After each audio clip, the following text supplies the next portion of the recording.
दोस्तों, आप लोगों में से 99% लोगों ने सब्सक्राइब नहीं किया है, तो आपसे रिक्वेस्ट है, प्लीज हॉरर टीवी को सब्सक्राइब कर दे। ये कहानी है शिवराज, वीरू और शुभांशु की। तीनों ही कुंवारे हैं और उम्र यही कोई 25 से 30 के बीच है। तीनों स्कूल टाइम के अच्छे दोस्त हैं और तीनों को घूमने फिरने का बहुत शौक है। वो तीनों अक्सर दूर दराज के जंगलों में कैंपिंग करने जाते रहते हैं। ऐसे ही एक बार शिवराज और शुभांशु एक चाय की टपरी के सामने बेंच पर बैठे हुए आपस में बात कर रहे थे। शिवराज ने शुभांशु से कहा, शुभांशु भाई, मेरे दिमाग में एक प्लान है। अगर तुम और वीरू को मेरा प्लान पसंद आए तो हम उसे साकार कर सकते हैं। शुभांशु बोला, अरे जरूर साकार करेंगे, पर पहले प्लान तो बता। तभी शिवराज ने शुभांशु के पीछे देखते हुए कहा, ये लो, महाशय भी आ गए।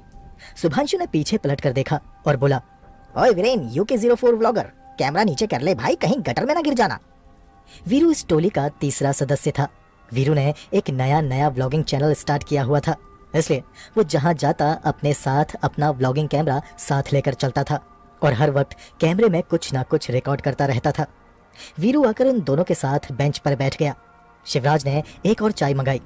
शिवराज ने वीरू से कहा, क्यों रे, ये क्या नया सिरदर्द पाल लिया तूने व्लॉगिंग का? जो काम कर रहा था वही करना। शुभांशु बीच में बोला, अरे भाई, लेजेंड है अपना, व्लॉगिंग के क्षेत्र में भी जरूर झंडे गाड़ेगा, देख लेना। वीरू बोला, अरे काहे का लेजेंड यार, छोड़ो, ये बताओ तुम दोनों यहाँ पर क्या खुसर बुसर कर रहे थे? शिवराज बोला, यार मैं शुभांशु को यह बता रहा था कि रतौड़ी से कुछ 23 किलोमीटर दूर एक पुराना गांव है। गांव वाले 50 साल पहले ही उस गांव को छोड़कर जा चुके हैं। अब वहां के सारे घर खंडर हो चुके हैं, खेत खलियान बंजर हो चुके हैं, नदी नाले सब सूख चुके हैं, सड़कें रास्ते सब उजड़ चुके हैं। जिंदगी की मायूसियत। अबे यार, तू अब कविता मत सुनाने लग, सीधे पॉइंट पर आ। शुभांशु ने शिवराज को बीच में टोकते हुए कहा। वीरू भी हंस पड़ा। शिवराज बोला, अब दोस्तों, मैं चाहता हूँ कि हम तीनों उस गांव में जाएं। क्यों, वहां जाकर खेती करनी है क्या? शुभांशु बोला। वीरू बोला, शुभांशु भाई, उसे अपनी बात पूरी तो करने दो। शिवराज आगे बोला, उस गांव में हमारा एक पुश्तैनी मकान है। 50 साल पहले जब उस गांव के लोग उस गांव को खाली करके जा रहे थे, तब मेरे दादा लोग भी उस घर को ताला लगाकर यहाँ शहर आकर बस गए थे। वीरू खुश होते हुए बोला, मैं वहां जाने के लिए तैयार हूँ शिवराज भाई। वैसे भी हम कैंपिंग पे जाने का प्लान कर ही रहे थे, क्यों ना इस बार शिवराज भाई के गांव चलते हैं। एक बढ़िया एडवेंचरस ट्रिप भी हो जाएगा और मुझे अपने व्लॉग चैनल के लिए कंटेंट भी मिल जाएगा। क्या बोलते हो शुभांशु भाई? शुभांशु बोला, ठीक है, कब चलना है? शिवराज बोला, अब इस वीकेंड चलते हैं। शुभांशु बोला, अरे नहीं यार, इस वीकेंड नहीं हो पाएगा, इस वीकेंड मुझे छुट्टी नहीं है। हाँ, मगर नेक्स्ट वीक मेरा पूरा ऑफ है। शिवराज बोला, तो ठीक है, मंडे को चलते हैं। और तू फ्री है ना वीरू? वीरू बोला, अरे मैं तो फ्री ही फ्री हूँ, बॉस ने नौकरी से निकाल दिया, तभी तो ये व्लॉगिंग चैनल स्टार्ट किया है। शुभांशु हैरानी से बोला, नौकरी से निकाल दिया, क्यों? वीरू बोला, अरे वो ना मुझसे तू करके बात कर रहा था और मेरे मुंह से गाली निकल गई। शुभांशु हंसता हुआ बोला, अरे कौन सी गाली दी तूने? वीरू बोला, मैंने उसे बोला, भग ब्रूस ली के। शिवराज बोला, भग ब्रूस ली के? अरे ये कोई गाली थोड़ी ना होती है। वीरू बोला, पर वो साला समझ गया था कि मैंने उसे कौन सी गाली दी। शुभांशु बोला, अच्छा किया उसने तुझे निकाल दिया, क्योंकि मैं तो भग में ही ऑफेंड हो जाता। तीनों हंसने लगे। उसके बाद शिवराज बोला, तो ठीक है दोस्तों, अब हम मंडे को मिलेंगे। मैं सुबह 9 बजे तुम दोनों को पिक करूंगा, शाम तक हम वहां पहुंच जाएंगे। उसके बाद तीनों ने एक दूजे से विदा ली। अगले सोमवार शिवराज अपनी कार से शुभांशु को उसके घर से पिक करके ले आया। अब वो दोनों वीरू के घर के बाहर इंतजार कर रहे थे। बस कुछ मिनट बाद वीरू हाथ में कैमरा थामे अपने घर के गेट से बाहर निकला। वो कैमरे में देखकर कुछ बड़बड़ा रहा था। शुभांशु शिवराज से बोला, ये अब पूरे सफर में ऐसे ही पकाएगा शिवराज भाई। तभी कार का पिछला दरवाजा खुला और वीरू पीछे कार में आकर बैठा और कैमरे में देखते हुए बोला, तो गाइस लोग, ये है मेरे दोस्त शिवराज भाई और शुभांशु भाई। जैसा कि मैंने बताया था कि हम जा रहे हैं शिवराज भाई के एक बेहद ही डरावने और भूतिया गांव की ओर। वहां शिवराज भाई का एक पुराना घर है जिसमें हम आज की रात और शायद कल की रात भी बिताने वाले हैं, तो वीडियो में आखिर तक बने रहिएगा। जब वीरू कैमरे में रिकॉर्ड करता हुआ ये सब बकैती कर रहा था, तब शिवराज और सुधांशु भाई एक दूसरे का मुंह देख रहे थे, मानो जैसे कह रहे हो कि अब ये सब पूरे ट्रिप में झेलना पड़ेगा। वीरू ने कैमरा ऑफ किया। शिवराज ने कार स्टार्ट करके आगे बढ़ा ली। शुभांशु वीरू से बोला, अरे तू पूरे ट्रिप में वीडियो ही बनाएगा या एंजॉय भी करेगा? वीरू बोला, अरे एंजॉय करते करते वीडियो बनाऊंगा सुभांशु भाई, फिक्र मत करो, मेरे व्लॉग से तुम दोनों फेमस हो जाओगे। शिवराज बोला, हाँ भाई अब तेरे ही भरोसे बैठे हैं हम दोनों, बस तू ही कर सकता है हमें फेमस। कुछ देर में उनकी कार शहर से बाहर निकलकर हाईवे में सरपट दौड़ने लगी। सुभांशु पिछले हफ्ते के भारी काम की वजह से थका हुआ था, इसलिए वो कार में बैठे बैठे ही सो रहा था। वीरू भी अपने मोबाइल में अपनी वीडियोस को एडिट कर रहा था और शिवराज चुपचाप कार ड्राइव कर रहा था। अब तक वो काफी दूर आ चुके थे। रतौड़ी पहुंचने में अभी 150 किलोमीटर बाकी थे। उसके बाद वहां से 23 किलोमीटर का एक कच्चा मार्ग था जिस पर उन्हें जाना था। दोपहर बाद उन्होंने रास्ते में एक ढाबे पर खाना खाया। उसके बाद फिर से वो तीनों रतौड़ी की तरफ बढ़ने लगे। करीब शाम के 5 बजे तीनों रतौड़ी पहुंचे। फिर वहां से वे लोग उस गांव की तरफ बढ़े जहां जाने वाले सड़क की हालत ऐसी थी मानो जैसे कई सालों से वहां से कोई गुजरा ही ना हो। उस गांव का आज कोई नाम नहीं है और ना ही नक्शे में उसका नामो निशान है। वीरू ने शिवराज से कहा, शिवराज भाई तुम्हें पक्का यकीन है ना कि हम सही रास्ते में जा रहे हैं? शिवराज बोला, हाँ अभी तक तो यही लग रहा है कि हम सही रास्ते में हैं। मैं पहले कभी यहाँ आया तो नहीं, पर मैं यहाँ के रास्तों के बारे में पता करके आया हूँ। ये रास्ता जरूर उसी गांव की तरफ जाता होगा। तभी शुभांशु बोला, यार ये रास्ता बहुत खराब है और सफर भी बोरिंग है, इससे अच्छा तो हम किसी जंगल में ही कैंप कर लेते। शिवराज बोला, यार इस बहाने मैं भी अपना पुश्तैनी मकान देख लूंगा और क्या पता वहां की लोकेशन हमें पसंद आ जाए, फिर चाहे तो हम हर महीने यहाँ आकर पार्टी कर सकते हैं। तभी वीरू पीछे से चिल्लाया, हे वो देखो वहां पर कोई है। तीनों ने कार से बाहर दाहिनी तरफ देखा मगर वहां उन्हें दूर दूर तक सिर्फ जंगल ही दिखाई दिया। तभी शिवराज और शुभांशु भाई ने पीछे वीरू की तरफ देखा। वीरू कैमरे में बाहर के दृश्य रिकॉर्ड कर रहा था और फिर वो बोला, हे गाइस मैंने अभी अभी बाहर कुछ देखा, उन पेड़ों के बीच कोई तो था, कोई तो वहां पर छुपा हुआ था गाइस। मैंने उसकी सिर्फ एक झलक देखी थी, उसके बाद वो गायब हो गया। मुझे बहुत डर लग रहा है, वीडियो में आखिर तक बने रहिएगा। इतना कहकर वीरू ने कैमरा ऑफ कर दिया और गहरी सांस लेते हुए आराम से बैठ गया। शुभांशु उससे बोला, ये क्या तू नाटक कर रहा था? वीरू बोला, अब हाँ, हाइप भी तो बनानी है वीडियो में, तभी तो वीडियो वायरल होगा शुभांशु भाई। शिवराज धीमे से हंस दिया। शिवराज जंगल के बीच उस कच्चे मार्ग में धीमे धीमे कार ड्राइव कर रहा था। उबड़ खाबड़ रास्ते की वजह से उनकी कार हिचकोले खा रही थी। करीब शाम के 7 बजे वो लोग उस गांव में पहुंचे। शाम हो चुकी थी मगर अभी तक पूरी तरह से अंधेरा नहीं हुआ था। उस गांव की सड़क के दोनों तरफ मकान थे। शिवराज भाई धीरे धीरे कार आगे बढ़ा रहे थे और इस बीच तीनों अपनी कार की खिड़की से बाहर हैरानी से देख रहे थे क्योंकि उस गांव के सभी घर आज भी ठीक ठाक हाल में थे। सभी घरों के दरवाजों पर ताले लटके हुए थे। वीरू अपने कैमरे में सारे दृश्यों को रिकॉर्ड कर रहा था। शुभांशु बोला, आर यू श्योर शिवराज भाई कि यहाँ कोई नहीं रहता? तुमने तो बोला था कि सारे मकान खंडर हो चुके हैं, मगर घरों की हालत देख के लग रहा है जैसे अभी भी यहाँ लोग रहते हैं। शिवराज बोला, हाँ भाई मैं भी यही देखकर हैरान हूँ। ये गांव करीब 50-60 साल से खाली पड़ा है, फिर ये सारे घर इतनी अच्छी हालत में कैसे? तभी पीछे से वीरू बोला, हे तुम लोगों ने एक चीज गौर की? इन सभी घरों के मुख्य दरवाजों के बगल में एक और छोटा सा दरवाजा है, वो देखो। शुभांशु और शिवराज ने फिर से घरों के दरवाजों की तरफ देखा।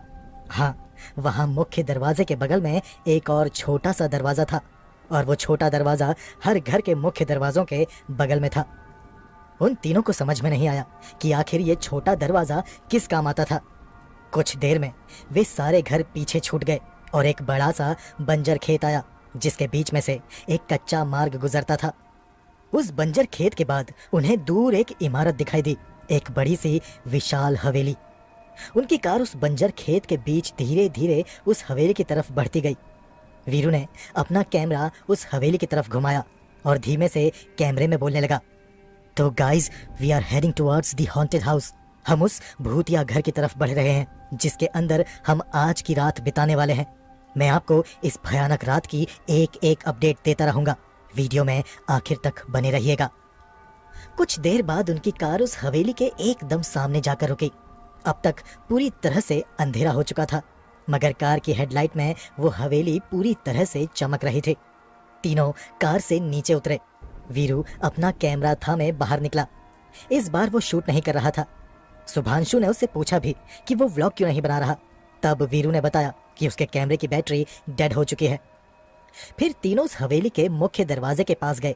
उस दरवाजे पर एक बड़ा सा ताला लटका हुआ था, मगर वीरू ने सबका ध्यान उस मुख्य दरवाजे के बगल में एक छोटे से दरवाजे की तरफ डाला और कहा, ये देखो, यहाँ पर भी एक वैसा ही दरवाजा है, छोटा सा दरवाजा। आखिर ये छोटा दरवाजा यहाँ क्यों है शिवराज भाई? शुभांशु ने शिवराज की तरफ देखते हुए कहा, लगता है यहाँ के लोगों को कुत्ते या बिल्ली पालने का शौक रहा होगा। ये छोटे दरवाजे उन्हीं के लिए होंगे ताकि वो जब चाहे अंदर आ जा सके, है ना शिवराज भाई? शिवराज बोला, पता नहीं।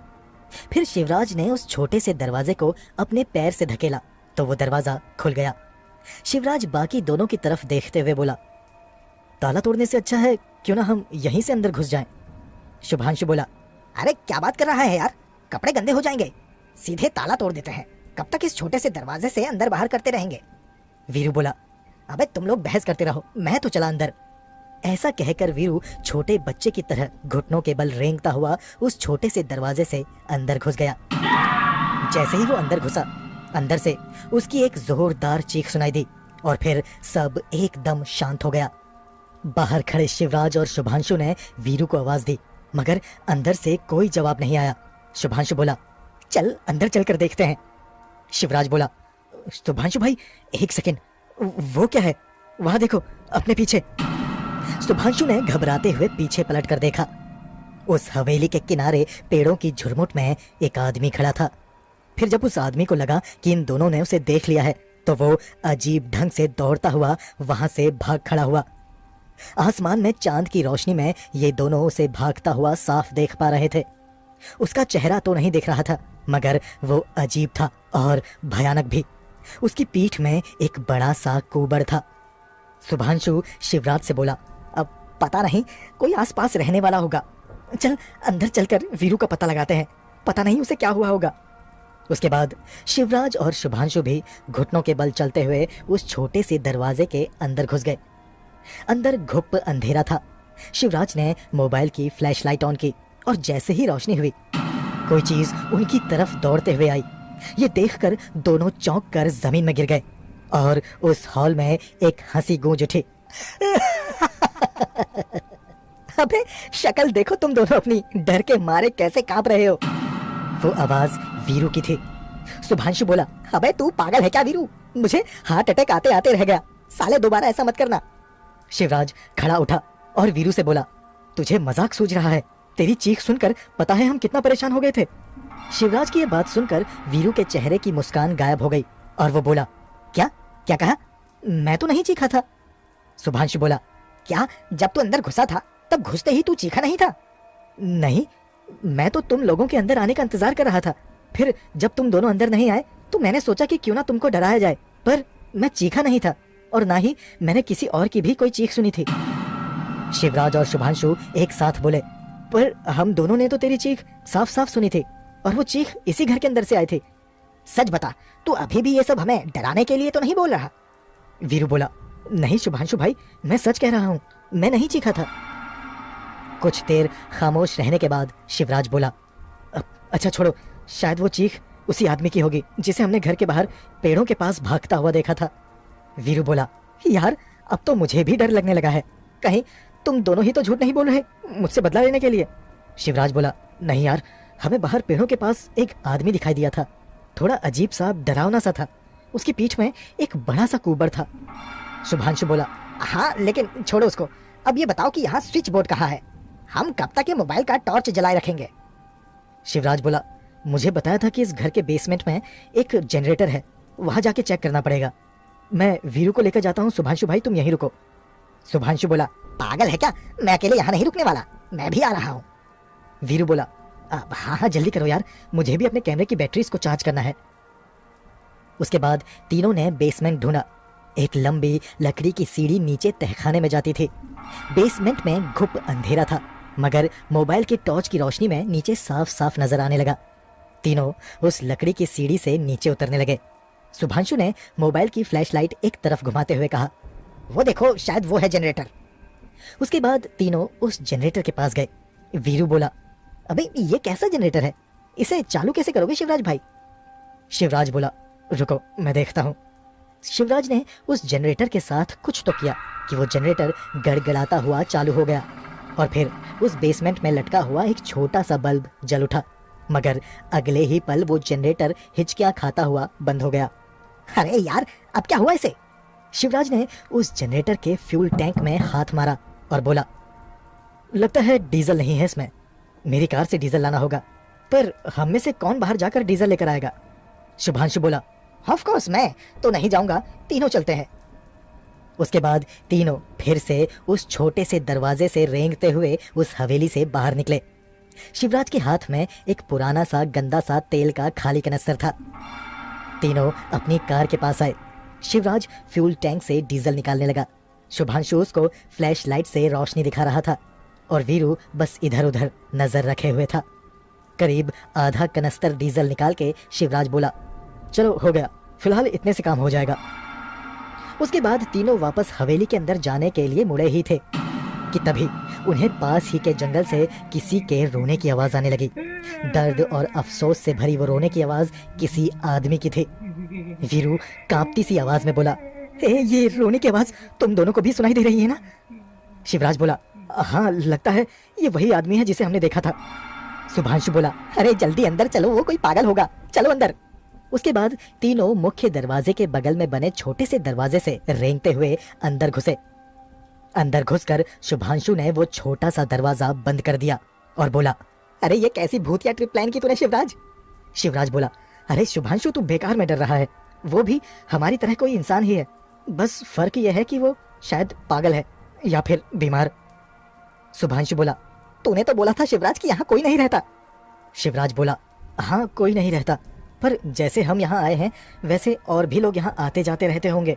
जंगल वाला इलाका है, लोग मवेशी चराने के लिए, लकड़ियां काटने के लिए यहाँ आते होंगे। वीरू बोला, अरे यार मेरे ना फोन में बैटरी है ना ही कैमरे में, और सारी इंटरेस्टिंग चीजें अभी ही होनी थी जब मेरा कैमरा ऑफ है। मुझे बैटरी चार्ज करनी है शिवराज भाई, जल्दी से जनरेटर स्टार्ट करो। उसके बाद तीनों बेसमेंट में गए और शिवराज ने जनरेटर में डीजल डाल के जनरेटर स्टार्ट कर दिया। खुशकिस्मती से इस बार जनरेटर ने धोखा नहीं दिया और चलता रहा। उस घर की सभी लाइट्स जल उठी। तीनों बेसमेंट से बाहर निकले और मेन हॉल में आए। दीवारों में पुराने जमाने के लैंप्स लगे हुए थे जिनके अंदर भीनी रोशनी करते बल्ब टिमटिमा रहे थे। मेन हॉल में एक झूमर था, उसमें भी कुछ बल्ब जल रहे थे और कुछ समय के साथ साथ फ्यूज हो चुके थे। उस हॉल में से एक बड़ी सी सीढ़ी ऊपरी मंजिल की ओर जा रही थी। ऊपर भी कई सारे कमरे थे। शिवराज बोला, यार अब बहुत भूख लगी है, आज रात मैगी बना के खा लेते हैं। चलो देखो रसोई कहीं आसपास ही होगी। शुभांशु बोला, अरे पोर्टेबल गैस स्टोव है ना, उसी में बना लेते हैं। शिवराज बोला, नहीं, देखते हैं रसोई में चूल्हा या लकड़ियां होंगी, उसी में पकाएंगे। तब तक वीरू भी अपने कैमरे को और फोन को चार्जिंग में लगाकर वापस आ गया। फिर तीनों रसोई घर ढूंढने लगे। उस बड़े से हॉल से दाहिनी तरफ एक कॉरिडोर जाता था जिसके आखिर में एक कमरा था। शिवराज बोला, ये टॉयलेट है शायद। फिर वे दूसरी तरफ गए, वहां भी एक लंबा कॉरिडोर था और उसके आखिर में एक दरवाजा था। दरवाजा आधा खुला हुआ था और उसके पीछे कमरे में रोशनी हो रही थी। शिवराज बोला, लगता है यही रसोई घर है, चलो चलकर देखते हैं। शुभांशु के हाथ में एक बड़ा सा थैला था जिसमें मैगी और बाकी के खाने पीने का सामान रखा हुआ था। कॉरिडोर से चलते हुए तीनों रसोई घर में पहुंचे। फिर मैगी बनाकर तीनों ने वहीं बैठकर मैगी खाई और बाहर हॉल में आ गए। हॉल में आकर शुभांशु ने वीरू से पूछा, अब वीरू तूने सिगरेट किस बैग में रखी हुई है? वीरू बोला, अब सिगरेट, अरे यार वो तो मैं कार के डैशबोर्ड में ही भूल गया। शुभांशु बोला, अरे अब क्या करें, सिगरेट के बिना तो गुजारा ही नहीं होगा। शिवराज बोला, हाँ यार सिगरेट तो चाहिए, चलो एक बार फिर से बाहर चलते हैं। शुभांशु ने कमरे के कोने में रखा हुआ एक लोहे का सरिया उठाया। वीरू बोला, अरे शुभांशु भाई सिगरेट लेने जा रहे हैं, जमीन खोदने नहीं। शुभांशु बोला, अरे तू चल तो सही, बाहर बताता हूं तुझे। फिर वे तीनों उसी छोटे दरवाजे से रेंगते हुए बाहर निकले। शिवराज और वीरू कार के पास गए और कार से सिगरेट के बॉक्स ले आए। तब तक शुभांशु मुख्य दरवाजे के बाहर गया और दरवाजे के ताले में वो लोहे का सरिया फंसाया। तभी शिवराज और वीरू को कार के पीछे से वही रोने की आवाज आई, वही दर्द भरी रोने की आवाज जिसे सुनकर उनका जिस्म एकदम से सुन्न पड़ गया। वो रोने की आवाज उधर दरवाजे के पास खड़े शुभांशु ने भी सुनी। शुभांशु ने ताले में फंसा हुआ वो सरिया पूरी जान लगाकर घुमाया और उस दरवाजे का वो ताला खुल गया। उधर कार के पास से वीरू और शिवराज दौड़ते हुए दरवाजे की तरफ आए। शुभांशु ने तुरंत दरवाजा खोला और तीनों मुख्य दरवाजे से अंदर घुस गए। शुभांशु बोला, वो अभी कार के पास था ना? वीरू बोला, हाँ बिल्कुल हमारी आंखों के सामने जमीन में रेंग रहा था। उसकी पीठ में एक बड़ा सा भयानक सा कुबड़ था। ऐसा लग रहा था जैसे उसी कुबड़ के भार से वो खड़ा नहीं हो पा रहा था, इसलिए वो रेंगता हुआ हमारी तरफ आ रहा था। यार उसे देखते ही जान हलक में आकर फंस गई थी। शिवराज बोला, यार कहीं हमने यहाँ आकर गलती तो नहीं कर दी? तभी दरवाजे के बाहर से खट खट की आवाजें आने लगी और वही रोने की आवाजें भी। वो कुबड़ा रेंगता हुआ उनके दरवाजे के पास आकर पड़ा हुआ था और अपने हाथों से जोर जोर से दरवाजे पर मार रहा था और दर्द में चीख चीख कर रो रहा था। कुछ देर तक रोते रहने के बाद सब शांत हो गया। शुभांशु ने उस दरवाजे को अंदर से अच्छे से बंद कर दिया। अब बाहर से अंदर कोई नहीं आ सकता था। शुभांशु शिवराज से बोला, शिवराज मुझे एक बात समझ नहीं आई कि इस गांव के सभी घरों के मुख्य दरवाजे के बगल में ये छोटा दरवाजा क्यों है? इतने छोटे दरवाजे का क्या इस्तेमाल होता था? शिवराज बोला, मुझे भी नहीं मालूम, पर बाहर जमीन में रेंगते उस कुबड़ को देखकर लग रहा था जैसे ये दरवाजा उसी के लिए बनाया गया हो। वीरू बोला, पर हर घर में क्यों? कौन है ये कुबड़ा? और 50 साल पहले के घरों में इसके लिए दरवाजे क्यों बनाए गए थे? शिवराज बोला, मुझे नहीं मालूम यार, कल सुबह पता करते हैं। वो रात तो उन्होंने जैसे तैसे वहीं पड़े पड़े काट ली। सुबह शिवराज और शुभांशु की नींद एक आवाज को सुनकर खुली। वो आवाज वीरू की थी। वीरू चिल्लाता हुआ बोला, शिवराज भाई, शुभांशु भाई, मेरा कैमरा और फोन नहीं मिल रहा। शिवराज उठा और बोला, अरे तूने वही स्विच बोर्ड के पास ही तो लगाया था चार्जिंग पे। हाँ पर अभी वो वहां पर नहीं है। शुभांशु बोला, अरे तू कहीं रख भूला होगा, मैं तो फ्रेश होने जा रहा हूँ, प्लीज मेरे आने तक चाय बनाकर तैयार रखना। शुभांशु उस लंबे कॉरिडोर के आखिर में गया जहाँ टॉयलेट था और शिवराज पानी की बोतल लेकर किचन में चला गया। तभी शिवराज और वीरू को टॉयलेट से शुभांशु भाई की एक जोरदार चीख सुनाई दी। शिवराज और वीरू कॉरिडोर से दौड़ते हुए टॉयलेट में घुसे और वहां पहुंचकर जो उन्होंने देखा वो देखकर उनके होश ही उड़ गए। वहां टॉयलेट में एक बूढ़े आदमी की लाश पड़ी हुई थी जिसकी पीठ में एक बड़ा सा कुबड़ था। उस आदमी के शरीर का सारा मांस सूख चुका था। कमर से नीचे उसने एक पुरानी सी पैंट पहनी हुई थी और ऊपर बदन में उसके कोई कपड़ा नहीं था। उसके बदन में कहीं कहीं पर खरोंचों के निशान थे, मानो जैसे वो झाड़ियों के नीचे से रेंगता हुआ वहां आया हो। उसकी आंखें खुली हुई थी। उसकी आंखों की पुतलियां धुंधली सी सफेद सी हो रही थी। मुंह खुला हुआ था और जीभ बाहर को निकली हुई थी।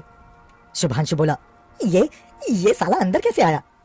शिवराज बोला, अरे यार हमने सिर्फ बड़े दरवाजे को बंद किया था, वो छोटा वाला दरवाजा खुला रह गया था, ये शायद उसी से अंदर घुसा होगा।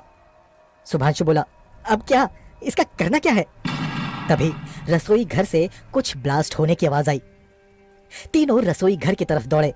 उन्हें लगा कि पोर्टेबल गैस स्टोव का ब्यूटेन सिलेंडर फटा है, मगर वहां जाकर उन्होंने देखा कि जलते चूल्हे में वीरू का कैमरा जल रहा था और पास ही फर्श पर उसका मोबाइल ब्लास्ट होकर पड़ा हुआ था। वीरू बोला, ये किसने किया? यहाँ हमारे अलावा कोई और भी है शिवराज भाई, पक्का कोई तो जरूर है। वीरू ने वो लोहे की मोटी सरिया उठाई जिससे शुभांशु ने बाहर दरवाजे का ताला तोड़ा था। उसको हाथ में लेकर वो बाहर मेन हॉल में आया और जोर से चिल्लाया, हे कौन है यहाँ? बाहर निकल, चुपचाप बाहर आजा, वरना अगर मैंने तुझे ढूंढा तो बहुत मारूंगा। तभी वीरू को सीढ़ियों से ऊपर एक कमरे का दरवाजा हिलता हुआ नजर आया। वीरू हाथ में सरिया थामे सीढ़ियों से ऊपर भागा और सीधा उस कमरे में घुस गया जिसका दरवाजा उसने हिलता देखा था। शुभांशु और शिवराज भी सीढ़ियों से ऊपर दौड़ते हुए वीरू के पीछे पीछे उस कमरे के अंदर घुस गए। अंदर घुसते ही दोनों ने देखा वीरू खिड़की से बाहर कूद गया। दोनों खिड़की के पास दौड़ कर गए और खिड़की से बाहर झांक कर देखा। उन्होंने देखा वीरू बाहर जमीन में गिरा पड़ा था। वीरू ने कोई हरकत नहीं की, वो जमीन में उल्टा पड़ा हुआ था, एकदम स्थिर। शिवराज और शुभांशु दोनों कमरे से बाहर निकलकर सीढ़ियों से नीचे उतरे और दौड़कर दरवाजे के पास गए, मगर जैसे ही उन्होंने दरवाजे को खोलने की कोशिश की वो दरवाजा खुला नहीं। किसी ने दरवाजे को बाहर से बंद कर दिया था। शुभांशु शिवराज से बोला, अब वो उस छोटे दरवाजे से बाहर निकलते हैं, मगर जब वो उस छोटे से दरवाजे के पास गए तो वो दरवाजा भी एकदम जाम हुआ पड़ा था।